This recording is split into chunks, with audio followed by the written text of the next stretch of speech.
Good morning সবাইকে, কেমন আছো তোমরা? আশা করছি ভালো আছো। দেখো আজকে অনেক সকাল উঠে পড়েছি, 3টার সময় উঠেছি। আর কেন উঠেছি তোমরা ভিডিওটা দেখতে থাকো, স্কিপ না করে। তো সকালের বাসি কাজগুলো আমি সব করে নিয়েছি, করে নিয়ে স্নানটা করে নিলাম, পরে চাটাও খেয়ে নিলাম। আর আমার ছেলের জন্য খাওয়াটাও বানিয়ে রেখে দিলাম, কেন কি পরে দিকদার হবে, আমি ছেলেকে নিব না, যোনখানে যাবো তার জন্য।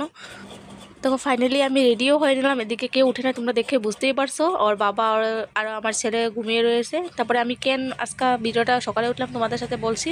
তো আমি গ্রেড 3 পরীক্ষার এক্সাম দিতে যাবো, তার জন্য অনেক দূর পড়েছে আমার, তার জন্য সকাল সকাল বেরিয়ে পড়েছি। আর আমি এখানে অনেক লোকজন যাচ্ছে আমার সাথে, তো আঙ্গদিকে মানে অনেকজনের দূরে পড়েছে, তাই সবাই মিলে গাড়ি একটা ভাড়া করে আমরা সকাল সকাল বেরিয়ে পড়েছি।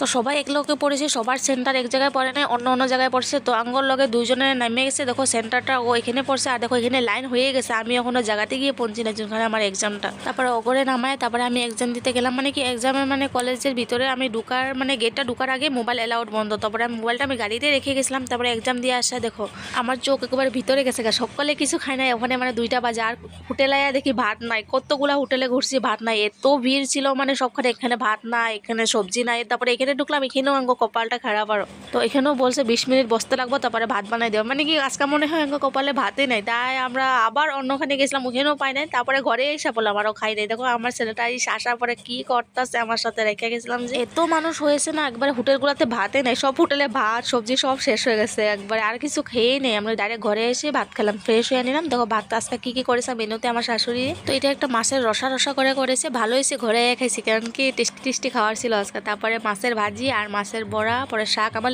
সব অল্প অল্প রেখে দিছে, তারপরে ডাল। আর আমি ভাতটা খেয়ে নিলাম। এদিকে চিকেনও এনে রাখছে রাত্রের জন্য, তাই চিকেনটা রাত্রে করব। তো এটা রাত্রে হয়ে গেছে, রাত্রে ভিডিওটা দেখো চিকেনটা করে নিয়েছি। আজকে আমি ভিডিওটা এখানে শেষ করলাম। কেমন লাগছে তোমাদের বলো কমেন্ট করে। Bye bye.